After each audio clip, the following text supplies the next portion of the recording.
Face à la recrudescence des cas de violence faites aux femmes dans notre pays, les femmes se sont réunies à l'appel de l'Association nationale pour le progrès et la défense des droits des femmes au Monument de la paix en face de la cité ministérielle de Bamako. Objectif, montrer leur désarroi face à des cas d'assassinat des femmes.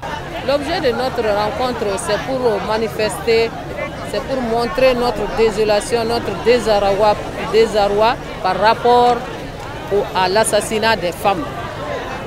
En un seul mois, nous avons assisté à plus de 4 assassinats de femmes.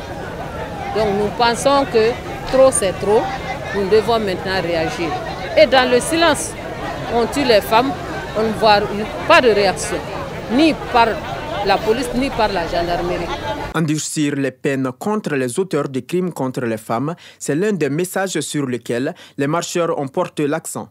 La femme est mère de l'humanité. Nous vous donnons la vie et vous nous ôtez la vie. Comment est-ce que nous pouvons comprendre ça? Nous ne pouvons plus accepter le statu quo. Il faut que ça s'arrête.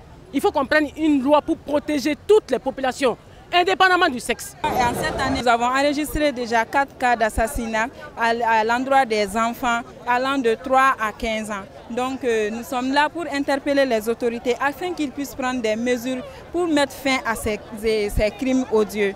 Parce que ce que les femmes demandent, c'est ça que notre religion aussi demande. L'impunité après un meurtre, vraiment c'est inacceptable. C'est pourquoi nous avons toujours demandé l'application de la peine de mort. Mais les autorités, par une ruse de Sioux, ont opté pour ce qu'on appelle un moratoire. Mais aujourd'hui, nous souffrons dans notre chair de l'insécurité à l'intérieur de nos ménages. Quand un homme tue sa femme, il l'égorge, il brûle.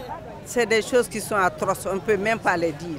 Mais aujourd'hui, on est sorti juste pour dire que trop c'est trop. Lors de ce rassemblement, les femmes du Mali ont lu une déclaration dans laquelle elles indiquent l'assassinat de 4 femmes entre le mois d'avril et mai, le cas d'un père qui frappait à mort son bébé de 8 mois et bien d'autres atrocités. Des actes portés à la connaissance du ministre de la Justice, garde des Sceaux, lors de la rencontre avec les leaders de la marche silencieuse. Rencontre à l'issue de laquelle il est ressorti que le ministre rassure que dans l'avenir, des mécanismes seront mis en place pour éviter les mauvais traitements des femmes. Avec ces 3 ministres, nous avons porté à leur connaissance la déclaration que les femmes du Mali ont élaborée, qui a été présentée par Madame la ministre Sina Damba.